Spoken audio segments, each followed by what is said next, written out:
আসসালামু আলাইকুম রাসেল ভাই ও প্রিয় লিসেনার।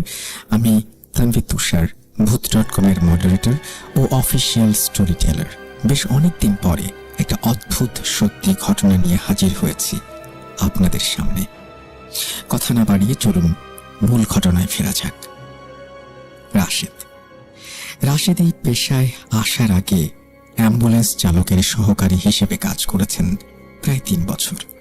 তার কথা মতো এই জগতের অনেক কিছুই তার চেনা। কত বিচিত্র পরিবার, কত রোগী আর কত লাশ যে জীবনে তিনি দেখেছেন, তার সঠিক কোনো হিসাব তার কাছেও নেই। তিনি নিজে যখন অ্যাম্বুলেন্স ড্রাইভার হিসেবে এই পেশায় আসলেন, তখন তিনি 25 বছরের টকবকে যুবক।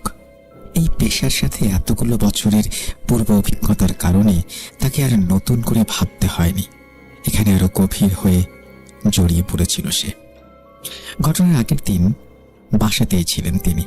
এমন সময় তার কাছে একটা ফোন আসলো। মহল্লার পরিচিত এক বড় ভাই কল দিয়েছেন। তাকে জরুরিভাবে গলির মোড়ে চায়ের দোকানে দেখা করতে বললেন। রাশেদ ভাই যখন দেখা করতে গেলেন, তখন প্রায় বিকেলে শেষ হয়ে গেছে। মহল্লার সেই বড় ভাই তাকে বললেন, রাশেদ, তুমি কাছের ছোট ভাই বলেই তোমাকে ডাকলাম। আমার পরিচিত এক লোকের বছর 20 হবে একটা ছেলে মারা গেছে। আসলে মারা গেছে বলতে সুইসাইড করেছে।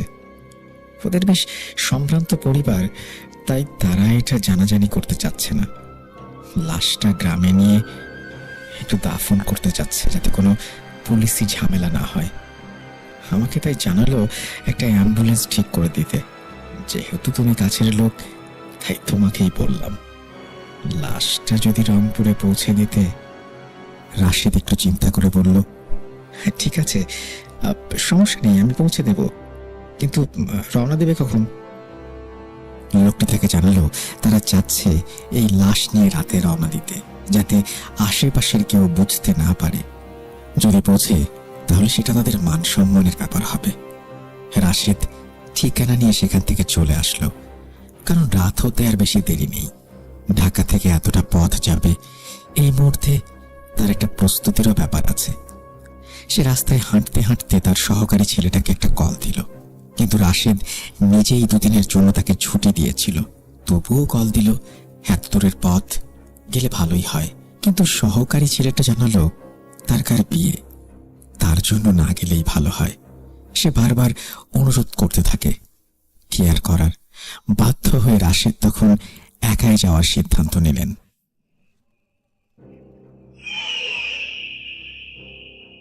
বাসায় গিয়ে সব কাজ শেষ করে রাশেদ তার গাড়ির সবকিছু মোটামুটি চেক করে রাত 8টার দিকে বড় ভাইয়ের দেয়া ঠিকানা অনুযায়ী সেই বাসার নিচে যান। দারোয়ান গেট খুলে দিতেই তিনি অ্যাম্বুলেন্স নিয়ে গ্যারেজে প্রবেশ করলেন। এই বাসায় যে কেউ একজন আত্মহত্যা করেছে তা মনেই হল না রাশেদের, কারণ এত বছরের অভিজ্ঞতায় সে জানে ঢাকায় কেউ মারা গেলে তাকে গ্যারেজে কাফন পরিয়ে খাটিয়াতে রাখা হয়, কিন্তু এখানে তার কোনো কিছুই স্বাভাবিক মনে হচ্ছে না। রাশেদ গাড়ি নিয়ে ভেতরে প্রবেশ করতেই মহল্লার সেই বড় ভাই এগিয়ে আসলেন তার দিকে। তারপর রাশেদকে সাথে নিয়ে ওপরে উঠে গেলেন। 4 তলায় উঠে একটা দরজায় কলিং বেল চাপতেই এক মধ্যবয়স্ক মহিলা দরজা খুলে দিল। রাশেদ খেয়াল করে দেখল ডাইনিং রুমের মেঝেতে একটা লাল বড় বড় ফুলের প্রিন্টের বিছানার চাদরে ঢাকা সেই লাশটি পড়ে আছে।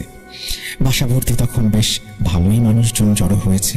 সবার চেহারা মলিন, মনে হলো সারাদিনের চিন্তা আর কান্নাকাটিতে সবাই ক্লান্ত হয়ে পড়েছে। রাশেদকে দেখে মারা যাওয়া সেই ছেলের বড় ভাই এগিয়ে আসলেন। তারপরে তার সাথে কথা বলে লাশ নিচে নেয়ার কথা বললেন।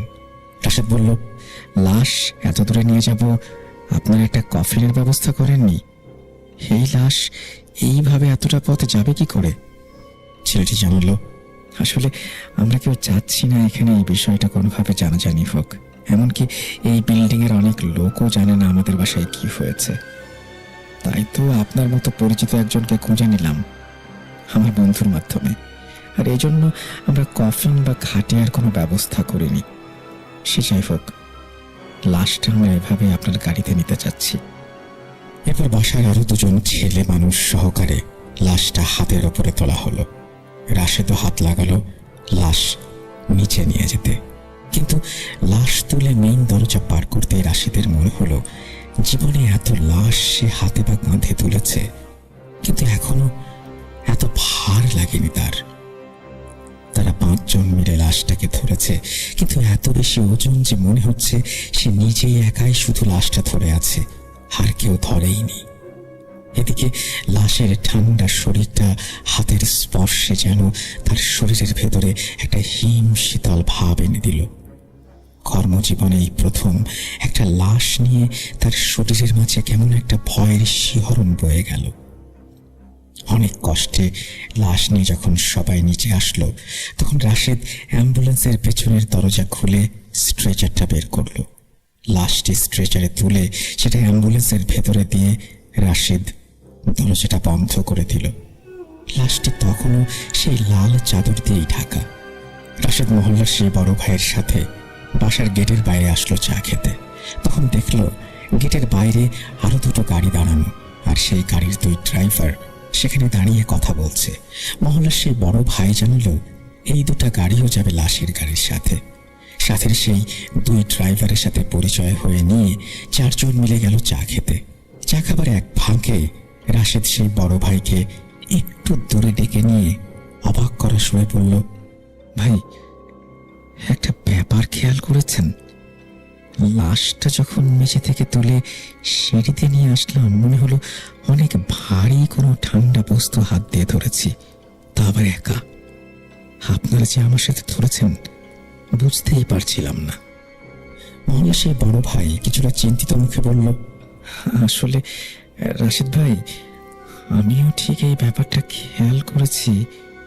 এত বেশি ওজন হাতের ওপরে পড়েছিল, আমার মনে হচ্ছিল এই বুঝি ছেড়ে দিই। এমন লাশে তো কিছু সমস্যা থাকেই, আপনি তো এই জগতেরই লোক, তাই আমার থেকে এই বিষয়ে আপনারই ভালো জানার কথা। এর মাঝেই বাসার দারোয়ান এসে জানালো বাসার সবাই রওনা দেওয়ার জন্য তৈরি হয়ে বাসার নিচে অপেক্ষা করছে। অন্য 2জন ড্রাইভার সহ সবাই চা খাওয়া শেষ করে ছুটল বাসার দিকে। তারা যখন গেটের কাছে পৌঁছলো, তখন দেখলো লাশের সাথে পরিবারের সবাই এবং আত্মীয় যারা গ্রামে যাবে তারা যে যার মতো গাড়িতে উঠে পড়েছে। রাশেদের সাথে অ্যাম্বুলেন্সে যাওয়ার মতো আর কেউ বাকি নেই। রাশেদ তাদের এই আচরণে খানিকটা অবাকই হল। এত বড় একটা পরিবার, এত কাছের মানুষ চারপাশে, কিন্তু আজ আর লাশের সাথে যাওয়ার মতো কেউ নেই। রাশেদকে বলা হলো গাড়ি আগে পরে যেমনই হোক না কেন গাড়ি নিয়ে এসে যেন রংপুর মেডিকেলের মোড়ে দাঁড়ায়। তো রাত 9টার দিকে সব কাজ শেষ করে তারা রওনা দিল। 2টা গাড়ির একটি সামনে, মাঝখানে রাশেদের গাড়ি, তারপরে আরো একটা গাড়ি। গাড়ি যখন গাবতলী থেকে সাভার রোড হয়ে যাচ্ছে, তখন রাতে থাকা জ্যামের কারণে গাড়িগুলো অনেকটা আগু পিছু হয়ে যায়, ফলে একটা সময় সে অন্য গাড়িগুলোর সামনে চলে যায়। গাড়ি যখন বাইপাইল মোড় পার হয়ে হাইওয়েতে নামলো, তখন প্রায় রাত 12টা। রাশেদ লাশের সাথে তখন একা। অ্যাম্বুলেন্সের রিয়ার ভিউ মিররে তখনও লাশটা দেখল সে, যেমন রেখেছিল তেমনই আছে, শুধু চাদরটা একটু একদিকে সরে গেছে। আজকের হাইওয়েটা কেমন যেন অনেক বেশি শুনশান আর নিস্তব্ধ লাগছে রাশেদের কাছে। আকাশে একটা গোল চাঁদ আছে বটে, কিন্তু কিছু সময় পর সেটা যেন কালো মেঘে ঢেকে যাচ্ছে বারবার। শুধু হুস হুস শব্দ করে অপর পাশ থেকে আসা গাড়িগুলো পাশ কাটিয়ে চলে যাচ্ছে।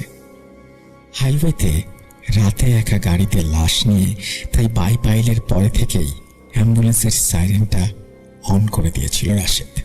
কিন্তু মিনিট 20 চলার পরেই হঠাৎ করে গাড়ির সাইরেনটা বার 2 কেমন একটা অদ্ভুত শব্দ করে বন্ধ হয়ে গেল। কয়েকবার সুইচ চেপেও আর সেটাকে অন করা গেল না। এমন তো কখনো হয় না। সাইরেনের তার ছিঁড়ে গেল নাকি স্পিকার কেটে গেল, এটা দেখার জন্য গাড়ির ইমার্জেন্সি লাইট জ্বালিয়ে রাস্তার পাশে গাড়িটাকে দাঁড় করালো। গাড়ি থেকে নামার পরে দেখলো চারপাশে আজ অনেক বেশি কালো অন্ধকার। জ্যোৎস্নাটাকে ঢেকে দিয়েছে বিশাল বড় এক কালো মেঘ। চারপাশে তখন একটা দমকা বাতাস ভেসে আসছে কোথা থেকে। হাইওয়ের পাশে থাকা গাছগুলোর পাতা যেন কেমন সরসর শব্দ করে উঠছে সেই বাতাসে। মোবাইলের ফ্ল্যাশ লাইট জ্বালিয়ে সে দরজা খুলে রেখে দাঁড়িয়ে দেখল কিছুই বোঝা যাচ্ছে না, সবই ঠিক আছে। দুইবার হাত দিয়ে সেটাকে বাড়ি দিল। এরপরে গাড়িতে এসে গাড়িটা অন করে কয়েকবার সাইরেনের সুইচ চাপ দিল। কোনো কাজ হলো না। বেশ কিছুক্ষণ গাড়ি চালানোর পরে আবার হঠাৎ করে অ্যাম্বুলেন্সের সাইরেন একাই বেজে উঠল। বেশ অবাক হলো রাশেদ। এত কিছু করে কোনো কিছু হলো না, আবার একা থেকে এই কাণ্ড। রাশেদ চেক করার জন্য সুইচটা অফ করল। না, সব তো ঠিক আছে আগের মতোই। তারের কোনো লুজ কানেকশন ভেবে ব্যাপারটা তেমন পাত্তা দিল না।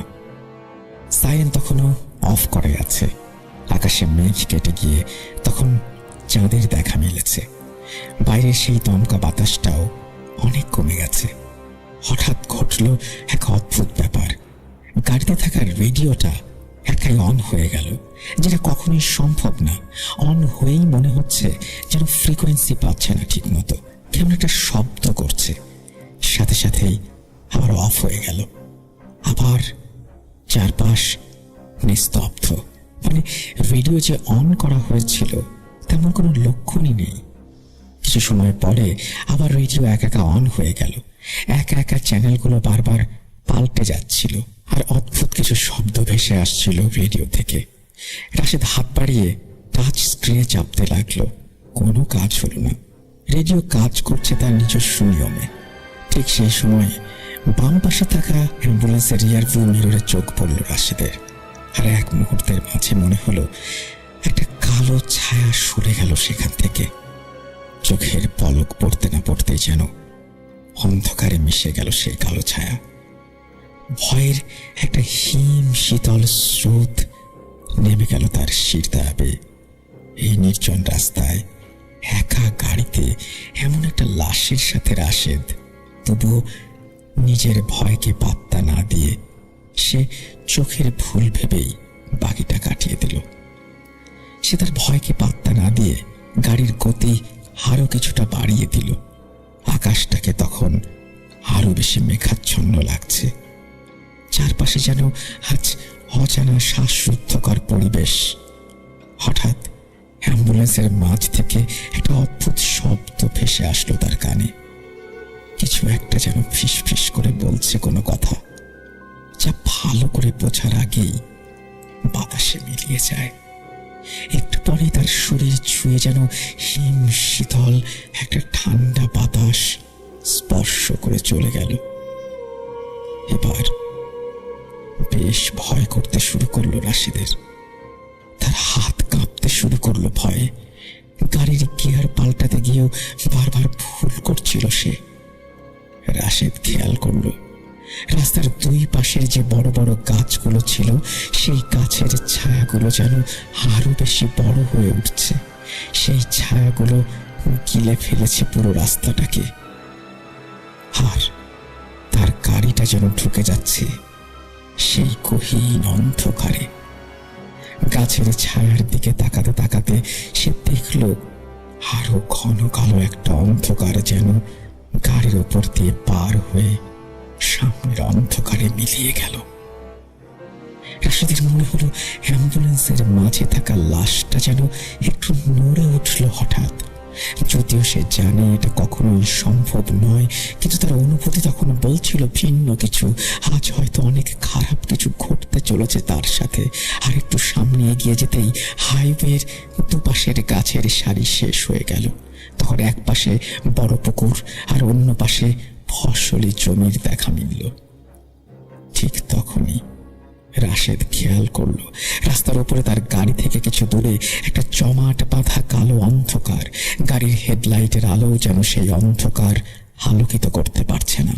আরো কাছে এগোতেই মনে হলো সেই জমাট বাঁধা কালো অন্ধকার একটা মানুষের অবয়বের মতো লাগছে। রাশেদ আর গাড়ি থামাতে পারল না। সে জমাট বাঁধা সেই অবয়বের ওপর দিয়েই গাড়ি চালিয়ে দিল। আর গাড়ির ধাক্কায় সেই অন্ধকারের কিছুই হলো না। গাড়ি যেন জমাট অন্ধকার ফুঁড়ে বেরিয়ে গেল সামনে। ঠিক তখনই চলন্ত গাড়ির পেছনের দরজা থেকে ভেসে আসতে লাগলো ঠক ঠক ঠক ঠক শব্দ। গাড়ির মিটারে তখন ঘন্টায় প্রায় 70 কিলোমিটারের ওপরে গতি দেখাচ্ছে। কিন্তু এত স্পিডে চলা একটা গাড়ির পেছনের দরজায় কে নক করতে পারে? ভয় যেন শরীর কাঠ হয়ে গেল রাশেদের। গাড়ির গতির সাথে পাল্লা দিয়ে যেন সেই ঠক ঠক শব্দ বাড়তেই লাগলো। রাশেদ বাধ্য হয়ে গাড়ির গতি কিছুটা কমিয়ে দিল। আর সাথে সাথেই যেন নক করার সেই শব্দটা মিলিয়ে গেল। একটু সামনে যে গাড়ি থামিয়ে দিল রাশেদ। গাড়ি রাস্তার পাশে দাঁড় করিয়ে পানির বোতলটা হাতে নিয়ে সে নামলো। চোখে মুখে পানি দিয়ে কিছুটা স্বস্তি বোধ করলো। সবকিছু কেমন একটা মনের ভুল ভেবে উঠিয়ে দিল সে। কিন্তু কেন যেন হঠাৎ করেই তার গাড়ির পেছনের দরজা চেক করার কথা মনে হলো। তবে গাড়ির পেছনে হয়তো না যাওয়াই তার জন্য ভালো ছিল। গাড়ির পেছনের গ্লাস পেয়ে তখনও গড়িয়ে পড়ছে রক্তের ফোঁটা। আর সেই সাথে সাথে থোকা থোকা হয়ে লেগে আছে জমাট বাঁধা রক্তের দাগ। তবে কি চলন্ত গাড়িতে রক্তাক্ত হাতে বারবার নক করছিল কেউ? রাশেদ তখন পড়েছে এক ভয় সংকটে।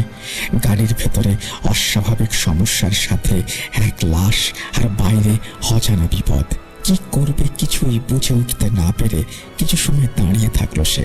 এরপরে কয়েক মিনিট সবকিছু স্বাভাবিকভাবে চলার পর সে গাড়িতে উঠল। লাশের দিকে খেয়াল করে দেখল, না, ঠিকই তো আছে।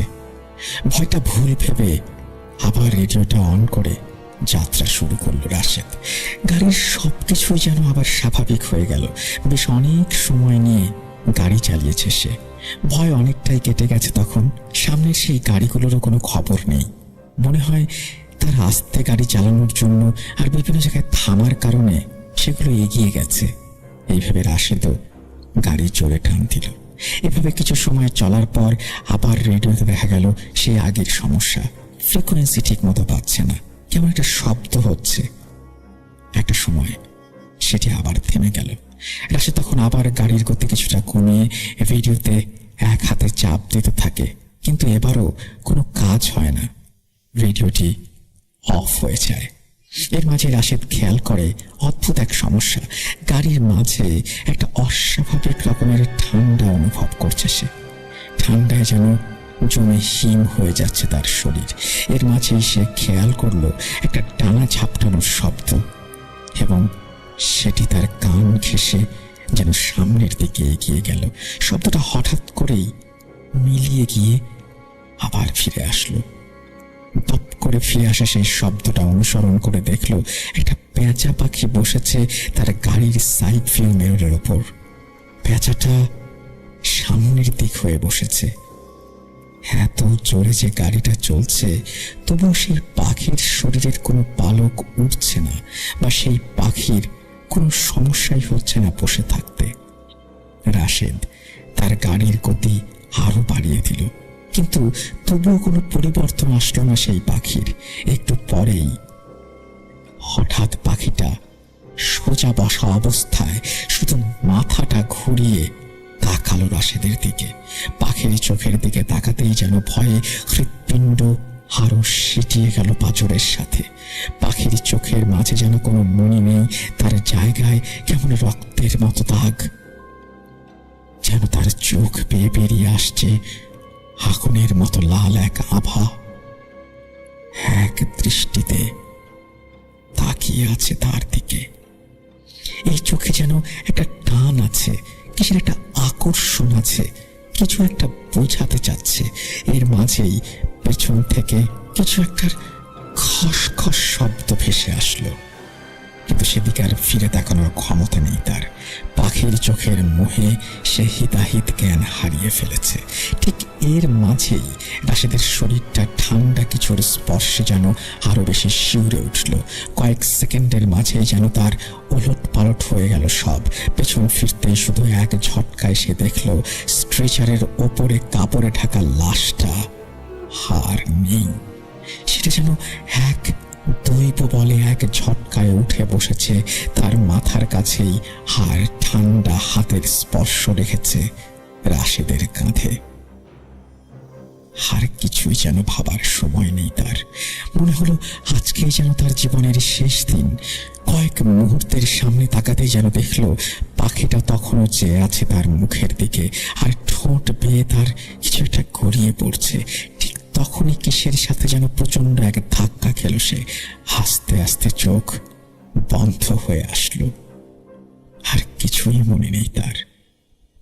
হঠাৎ মনে হলো তার হাত ধরে কেউ টান দিচ্ছে। মাথাটা ঝিমঝিম করতে করতে সেই টানে বাইরে এসে শুয়ে পড়ল সে। চোখ খুলে দেখল যাদের ছেলের লাশ সে নিয়ে যাচ্ছিল তারা ঝুঁকে আছে তার মুখের দিকে। সেই ছেলের ভাই তাকে বলল, কি হয়েছিল তোমার? আমরা চা খাওয়ার জন্য থেমেছিলাম সামনে, যে তুমি আসো কিনা একসাথে যাব, কিন্তু তোমার গাড়ি দেখতে না পেয়ে ফোনে কল দেই, কিন্তু সেটাও তুমি রিসিভ করছিলে না। পরে আমরা আবার ব্যাক করি যে রাস্তায় কিছু হলো কিনা। এদিকে কিছুটা এগিয়ে এসে দেখি তোমার গাড়ি রাস্তার পাশে এই ছোট জংলি গাছগুলোর মাঝে ঢুকে আছে। আমরা এসে দেখি তোমার মাথা আর হাত গাড়ির ড্যাশবোর্ডের উপরে ছড়িয়ে তুমি অজ্ঞান হয়ে আছো। রাশেদ তখন সবাইকে সবকিছু খুলে বলল। তার মাথাও ফুলে গেছে দুই জায়গায়। পরে গাড়িটা আবার রাস্তায় তুলে তার পেছনে গিয়ে দেখল লাশটা উপুর হয়ে গাড়ির মেঝেতে পড়ে আছে। গায়ের চাদর যেন শরীরের কিছু অংশে পেঁচিয়ে আছে শুধু। দুজন মিলে লাশটা আবারও স্ট্রেচারে তোলার জন্য সোজা করে ধরতেই দেখল চমকে ওঠার মতো ব্যাপার। লাশ ছেড়ে বাইরে বেরিয়ে আসলো দৌড়ে। এটা কিভাবে সম্ভব? লাশের চোখ কোথায়? চোখের জায়গায় জমাট বেঁধে আছে টকটকে লাল রক্ত, যেন কেউ খুবলে নিয়ে গেছে চোখের মনি। ভয়ে ভয়ে কোনো মতে লাশের গায়ে পেঁচিয়ে থাকা সেই চাদর দিয়ে লাশটাকে ঢেকে দিয়ে তা তোলা হলো উপরে। তারপরে সিদ্ধান্ত হলো ড্রাইভারের সাথে আরেকজন বসবে। এরপর দুই গাড়ির মাঝে অ্যাম্বুলেন্স নিয়ে আবার যাত্রা শুরু হলো। ঘণ্টাখানেক আর কোনো সমস্যা নেই। ড্রাইভারের পাশে থাকা লোকটা তখন ঘুমে ঝিমোচ্ছে, মাথা বারবার হেলে পড়ছে জানালার পাশের দিকে। ঠিক সেই সময় কানের পাশ দিয়ে কিছু একটা ডানা ঝাপটানোর শব্দ আবারও ফিরে এলো। সামনে তাকাতেই চিৎকার করে উঠলেন তিনি, বলতে লাগলেন, গাড়ি থামাও, গাড়ি থামাও, থামাও বলছি তাড়াতাড়ি। ড্রাইভার হঠাৎ এমন আচরণে চমকে যেয়ে তাড়াতাড়ি গাড়ি থামাতেই সেই লোক এক লাফ দিয়ে গাড়ি থেকে নেমে গেলেন। অন্য গাড়ি থেকে আরো কয়েকজন নেমে এসে জানতে চাইলেন কি হয়েছে। সেই লোক তখন বলল, আমার ঘুমে একটু চোখ লেগে এসেছিল, হঠাৎ কানের কাছে একটা ডানা ঝাপটানোর শব্দ শুনলাম। তারপর সামনে তাকিয়ে দেখি একটা পেঁচা পাখি, তার মুখে একটা মানুষের চোখের মতো কিছু। আমি ভালো করে তাকাতেই সেই পাখিটা উড়ে সামনে একটা ঘন অন্ধকারের মাঝে ঢুকে গেল, আর সাথে সাথে সেই অন্ধকার থেকে কিছু একটা যেন গাড়ির সাথে ধাক্কা খেলো। আসলে ধাক্কা না, মনে হলো গাড়ি অন্ধকার ফুরে বের হয়ে গেল। আমার মনে হলো লাশটা বুঝি এই আমাদের পেছনে একটু নড়ে উঠলো। আমি আর নিতে পারছি না এসব, এই লাশের সাথে সমস্যা আছে, আমি এইভাবে লাশের সাথে যাব না। রাশেদ তখন বলল, জীবনে সে অনেক লাশ টেনেছে, সমস্যা হয়নি এমন না। কিছু না কিছু সমস্যা অনেক সময় হয়েছে, কিন্তু এবারের মতো এত ভয়ানক সমস্যা তার কখনো হয়নি। এদিকে লাশ থেকে কিছু কিছু গন্ধ ছাড়া শুরু করেছে। লাশটা ফুলেও গেছে বেশ কিছুটা। কি করবে সেটা ভেবে না পেয়ে গাড়িতে রাশেদের সাথে তখন আর একজন এসে বসে। তারপরে মোবাইলে কিছু সূরা প্লে করে দুজন মিলে গল্প করতে করতে বাকি পথ চলে আসে। রাশেদ সাধারণত লাশ নিয়ে গেলে সেটা নামিয়ে দিয়ে সেখানে হালকা করে গাড়ি ধুয়ে তারপরে আসে, কিন্তু এবার তারা সেটা করা হলো না। কেমন একটা অস্বস্তি হতে লাগলো তার শরীরের মাঝে। তাই সে টাকাটা নিয়ে সোজা চলে এলো গাড়ি নিয়ে। এরপরে ঢাকায় ফিরতে ফিরতে তার সন্ধ্যা হয়ে গেল। গাড়ি একটা গ্যারেজে নিয়ে ভালো করে ধুয়ে নিল। তারপরে গাড়ি যেখানে পার্কিং করে রাখে সেখানে সে গাড়িটা রেখে বাসায় চলে যায়। এখানে বলে রাখি, ঢাকায় অনেক বাসা আছে যেগুলোর পার্কিং এরিয়া ভাড়া দেওয়া হয়। তেমনি একটা জায়গায় মাসিক ভাড়া হিসেবে রাশেদ গাড়ি পার্ক করে। পরদিন সকালে যখন রাশেদ অ্যাম্বুলেন্স নিতে আসলো তখন সেই বাসার দারোয়ান তাকে ডাকলো। তারপরে বলল, ভাই, অনেক মাস তো হলো আমাদের এখানে গাড়ি রাখেন আপনি। আমি তো রাতে সব কিছু বন্ধ করে শুয়ে পড়ি, কোনোদিন কিছু হয়নি, কিন্তু আজ একটা অদ্ভুত ব্যাপার খেয়াল করলাম। রাশেদ বলল, কেন ভাই, কি হয়েছে? কি অদ্ভুত ব্যাপার বলুন তো। দারোয়ান তাকে বলতে শুরু করলো, তখন মাঝরাত হবে, আমি গেট লাগিয়ে সবকিছু ভালো করে দেখে নিয়ে খাওয়া দাওয়া শেষ করে শুয়ে পড়েছি। ঠিক তখনই মনে হলো আমার ঘরের বাইরে যেন কিছু একটা খসখস করে উঠল। আমি জানলা দিয়ে বাইরে তাকিয়ে দেখলাম সবকিছুই ঠিক আছে, তেমন কোনো সমস্যা নেই। মনে ভুল ভেবে আবার শুয়ে পড়তে আবারও সেই খসখস শব্দটা ফিরে আসলো। এবার আর না পেরে আমি লাঠিটা হাতে নিয়ে উঠে ঘরের বাইরে গেলাম। বাইরে তখনও পার্কিং লাইট জ্বলছে। ঠিক সেই সময় হঠাৎ আপনার গাড়িটার সাইরেন বেজে উঠল। বিশ্বাস করবেন না, একটু বেজেই এমনভাবে অফ হয়ে গেল, আমার শরীরের মাঝে যেন ধক করে উঠল। আমি এক দৌড়ে চলে আসলাম আমার রুমে। রাশেদ তখন তাকে অভয় দিয়ে জানালো, আরে, এটা তোমার মনের ভুল হবে। গাড়ি অফ, চাবি আমার কাছে, এমন হওয়ার কোনো সম্ভাবনাই নেই। তুমি কিছুটা ভয় পেয়েছিলে তাই মনের ভুলে এরকম কিছু কল্পনা করে নিয়েছ। সেটাই হয়েছে তোমার সাথে। আমি এত মাস ধরে তোমার এখানে গাড়ি রাখি, কোনোদিন কোনো সমস্যা হলো না। দারোয়ান এই কথার সাথেও একমত। এটা তো ঠিক, এতদিনে কোনো সমস্যা হয়নি। হয়তো এটা আমার মনের ভুল। রাশেদ গাড়ি নিয়ে চলে গেল। এরপরে সে 2 দিন বাইরে ভাড়া মেরে আবার এক সন্ধ্যায় আসলো গাড়ি পার্ক করতে। গাড়িটা যথাস্থানে পার্কিং করে রাশেদ চলে আসলো বাসায়। পরদিন খুব ভোরে ফোনের রিংটোনে তার ঘুম ভাঙলো। কলটা রিসিভ করতে ভেসে আসলো সেই পার্কিং এর সেই মালিকের কণ্ঠ। তিনি বললেন, রাশেদ, তাড়াতাড়ি তুমি এখনই আমার বাসায় চলে আসো। কি হলো কিছু বুঝে উঠতে না পেরে রাশেদ রেডি হয়ে চলে গেল সেই বাসায়। গিয়ে দেখে সেই পার্ক করার জায়গাটায় দারোয়ানের রুমের সামনে বাসার মালিক সহ দারোয়ান বসে আছে। রাশেদ সেখানে যেতেই মালিক তাকে বলল, রাশেদ, তুমি তোমার গাড়ির জন্য আজকে অন্য কোথাও একটা ব্যবস্থা করো, আর এই মাসের ভাড়া তোমার দেয়া লাগবে না। কি হয়েছে রাশেদ সেটা জানতে চাইলে সে দারোয়ান তাকে বলল, প্রতিদিনের মতো আমি আমার কাজ শেষ করে শুয়ে পড়েছি। তারপরে হঠাৎ করে আবার সেদিনের মতো সেই খসখস শব্দ। আমি পাত্তা না দিয়ে আবার শুয়ে পড়লাম, কিন্তু শব্দটা আরো বাড়তে লাগলো। আমি সহ্য করতে না পেরে এবার লাঠি আর টর্চ নিয়ে ঘর থেকে বের হলাম। ভাবলাম কোনো কুকুর বিড়াল হয়তো ঢুকেছে, সেটা কোনো গাড়ির নিচে হয়তো ঢুকে থাকবে, এর জন্যই এরকম একটা শব্দ হচ্ছে। আমি বের হতেই সেই শব্দটা যেভাবে শুরু হয়েছিল সেভাবেই থেমে গেল।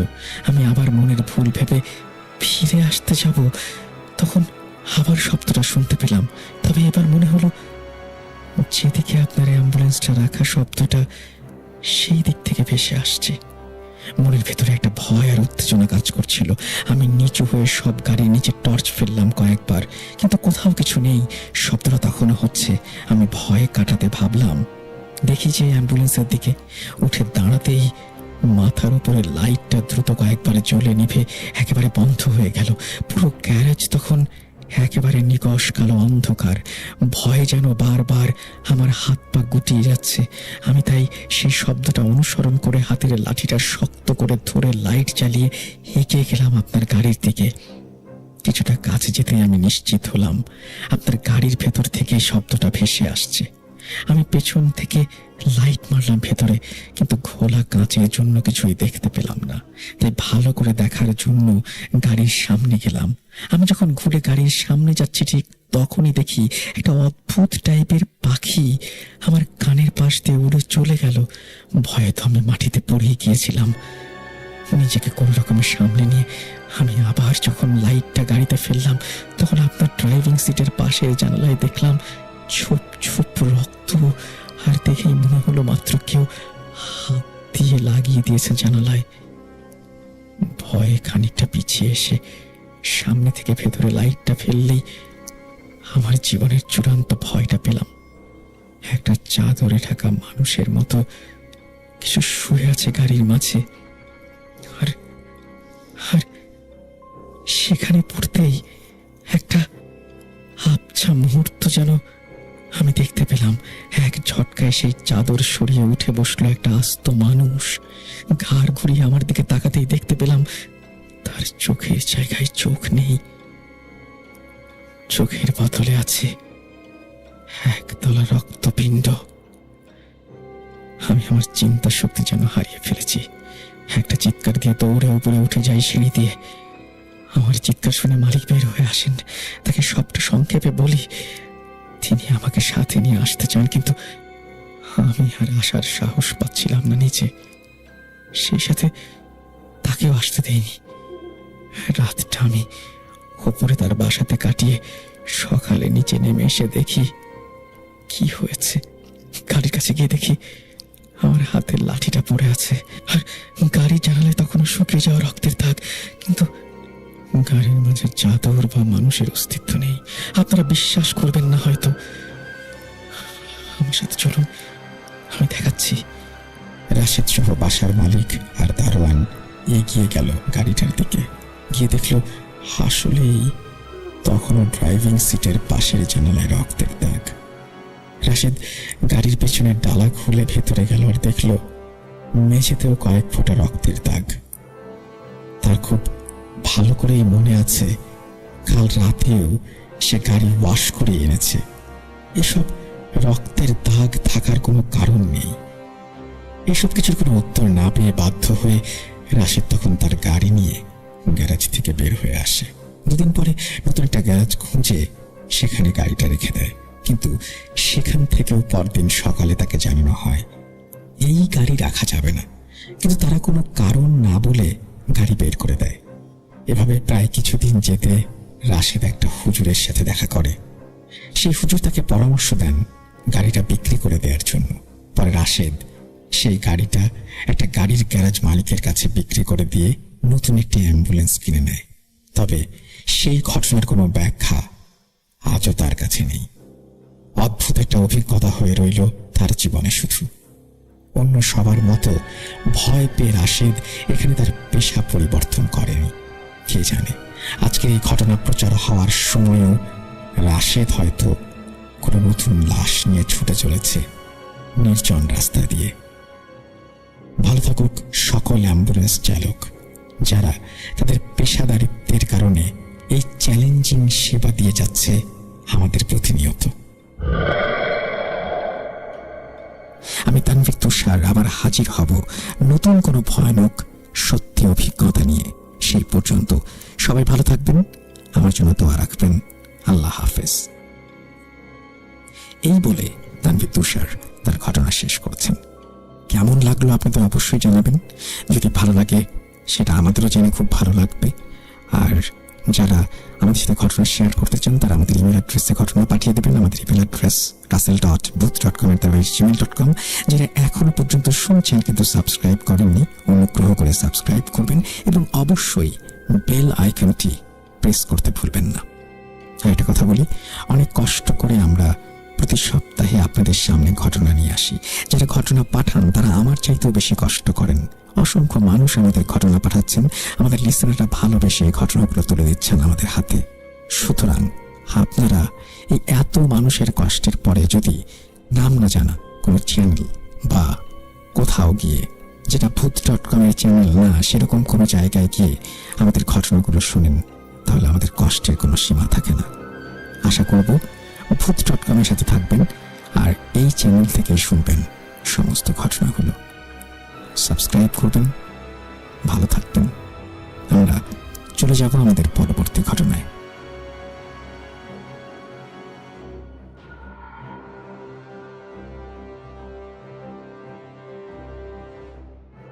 আরো একবার আপনাদের সবাইকে স্বাগত জানাচ্ছি। আমি রাসেল। আশা করছি আপনারা সবাই ভালো আছেন, ভালোর দলে আছেন। যেভাবে লেখা আছে আমি সেভাবেই ঘটনা শুরু করছি। আসসালামু আলাইকুম রাসেল ভাই, আশা করি ভালো আছেন, কারণ আমি জানি আপনি সবসময় ভালোর দলে। আমি আপনার ভূত এফএমের নিয়মিত একজন শ্রোতা এবং সেই 2013 সাল থেকে আমি আপনার ভূত এফএমের বড় একজন ফ্যান। যখন শুনতে পেলাম 2019 সালে আপনি এই প্রোগ্রামটি বন্ধ করে দেবেন, তখন খুব মন খারাপ হয়েছিল, আপনাকে বলে বোঝাতে পারবো না। তারপর যখন শুনলাম যে ভূত.com স্বাধীন মিউজিক অ্যাপে আবারও ফিরে আসছে, তখন কি যে খুশি হয়েছিলাম তাও আপনাকে ভাষায় প্রকাশ করতে পারবো না। আমি আপনাদের যে ঘটনাটি বলছি সেটা টাঙ্গাইল জেলার মির্জাপুর থানার একটি গ্রামের। সঙ্গত কারণে আমি আর কিছু উল্লেখ করছি না। এখন যে ঘটনাটি আপনাদের বলবো এটি আমার একজন ফ্রেন্ডের কাছ থেকে শোনা একটা রোমহর্ষক ঘটনা। এখানে আমার ফ্রেন্ডের নাম উল্লেখ না করার জন্য অনুরোধ করছি। ঘটনাটি ঘটে এই বছরের সেপ্টেম্বরের 17 তারিখে, অর্থাৎ 2022 সালের সেপ্টেম্বরের 17 তারিখ। এখানে বলে রাখা ভালো যে ঘটনাটি মূলত আমার ফ্রেন্ডের চাচার সাথে ঘটে, তাই আমার ফ্রেন্ড আমাকে যেভাবে বলেছে আমি সেভাবেই বলার চেষ্টা করছি।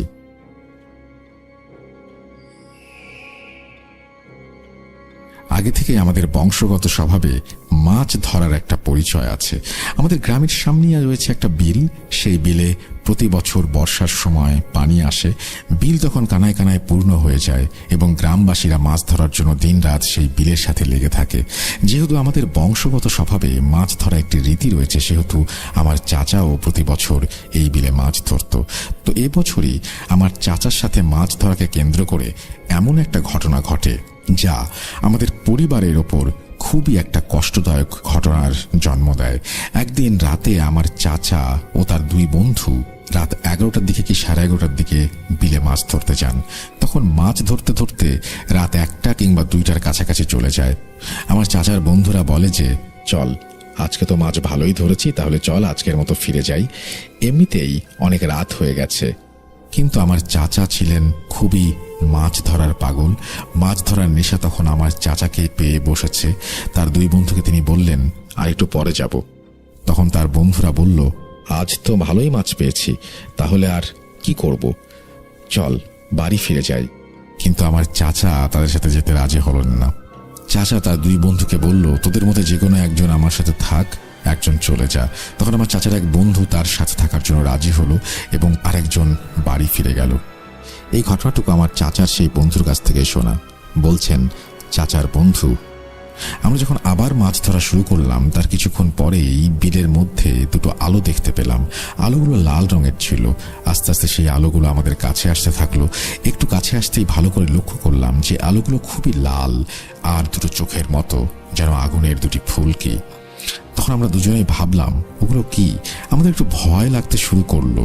আস্তে আস্তে আলোগুলো যখন আমাদের দিকে এগিয়ে এলো, আমরা যা দেখলাম তা দেখার জন্য মোটেও প্রস্তুত ছিলাম না। তখন আমরা দেখতে পেলাম যে দৈত্যাকৃতির একটা জিনিস, তার মাথায় সাদা সাদা লোম ছিল, তার মুখটা ছিল ঘোড়ার মুখের মতো, আর তার দুই হাত ছিল ঘোড়ার খুরের মতো।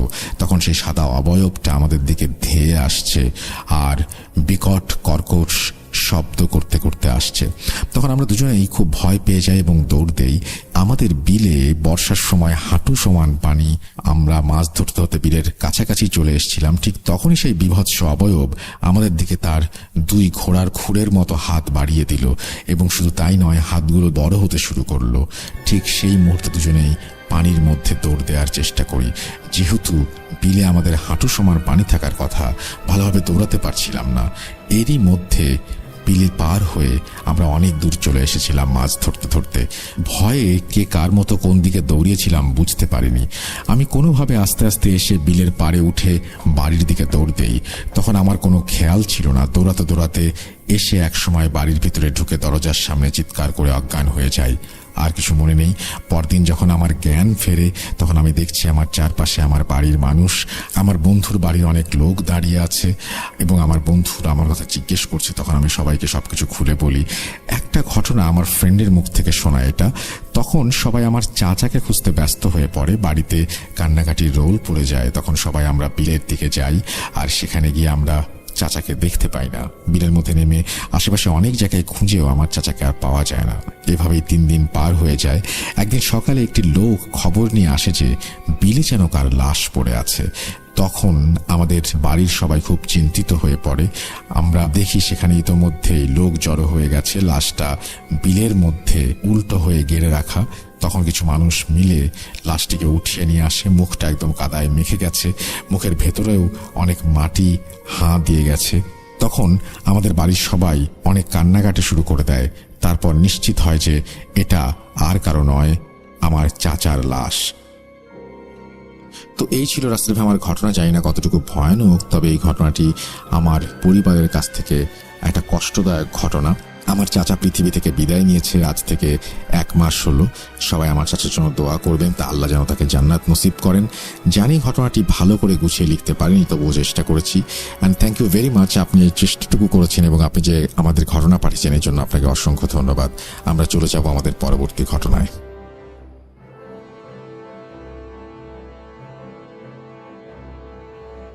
ওয়েলকাম ব্যাক, আপনাদের সবাইকে স্বাগত জানাচ্ছি আমি রাসেল। আশা করছি সবাই ভালো আছেন, ভালোর দলে আছেন।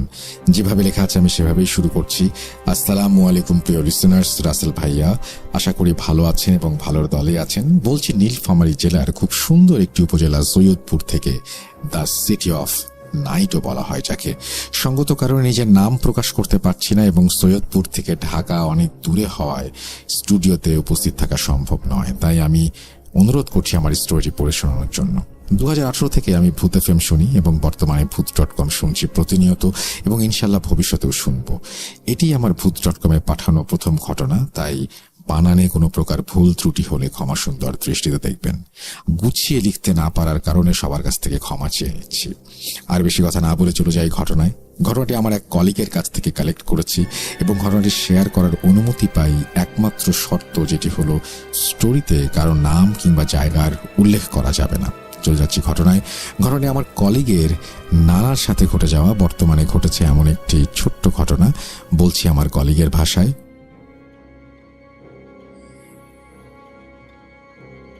ঘটনাটি আজ থেকে 40-50 বছর আগের। আমার নানা তখন 10 কিংবা 12 বছরের কিশোর হবেন। তারা নিতান্ত দরিদ্র হবার কারণে তিনি সেই বয়সেই মানুষের বাসায় কামলার কাজ করতেন। এক কথায় বাড়ির সব কাজই, যেমন গরু ছাগল দেখাশোনা করা, মাঠ থেকে ঘাস কেটে নিয়ে আসা ইত্যাদি, এবং তিনি যা মাইনে পেতেন তা দিয়েই সংসার চলত। তিনি তুলারাশির জাতক ছিলেন। ছোটবেলা থেকেই তাকে অদৃশ্য কেউ পছন্দ করত, মানে জিন জাতীয় কিছু। তিনি রোজকার মতো একদিন ঘাস কাটতে বেরিয়েছেন এক মস্ত ফসলি জমিতে। জমিটা এত বড় ছিল যে জমির মাঝ বরাবর থাকলে আশেপাশের গ্রামের গাছপালাও দেখা যেত না। সেদিন ভর দুপুরে তিনি ঘাস কাটছিলেন। হঠাৎ তিনি লক্ষ্য করলেন তার পাশে একজন বৃদ্ধা দাঁড়িয়ে আছে। খুব ফর্সা দেখতে, গায়ের চামড়াগুলো ঝুলে গিয়েছিল, এমন একটা অবস্থা। বৃদ্ধাটি বললেন, কিরে, টাকা নিবি? নানু যেহেতু অত্যন্ত গরিব, তাই তিনি তাড়াতাড়ি বললেন, হ্যাঁ লাগবে। তখনই নানু দেখল হঠাৎ অদৃশ্য থেকে একে একে 5টি স্বর্ণ মুদ্রা ভর্তি হয়ে একটা হাড়ি তার সামনে এসে পড়ল। নানু তখন কম বয়সী হওয়ায় সেটা প্যারানর্মাল কিছু আন্দাজ করতে পারেননি। হঠাৎ বৃদ্ধা বলল, এগুলো কিসে নিবি?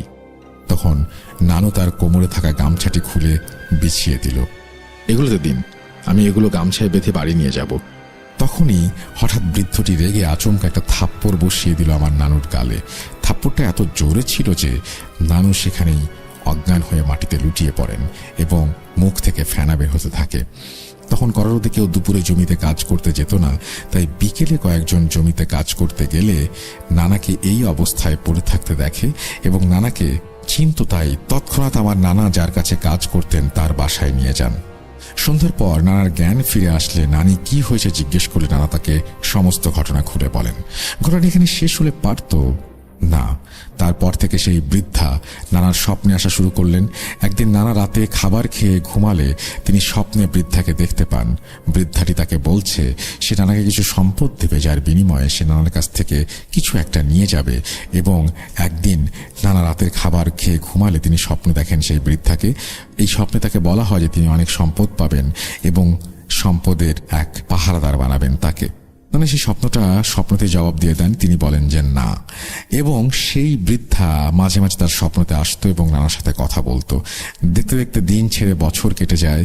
নানা বিয়ে করেন, সংসার করতে শুরু করেন। আমার নানি ছিলেন 5 ওয়াক্ত নামাজি এবং পরহেজগার ব্যক্তি। তিনি কখনো নামাজ মিস করতেন না। নানার বিষয়ে সেই বৃদ্ধা আমার নানির স্বপ্নেও আসতো এবং বারবার তোর স্ত্রীকে আমি নিয়ে যাব এবং আমার সম্পদের পাহারাদার বানাবো, এই সমস্ত কথা বলতো। নানিও স্বপ্নে তাকে না করে দিতেন এবং বলতেন তিনি যাতে তাকে নিয়ে না যান।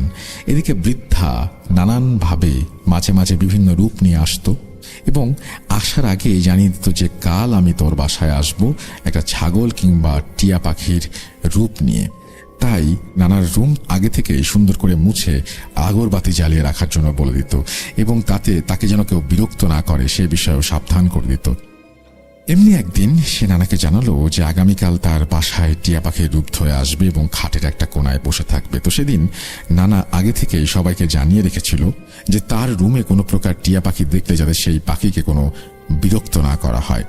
যথারীতি সেই ঘরটি সম্পূর্ণ পরিষ্কার করে রাখা হয় এবং আগরবাতি জ্বালানো হয়।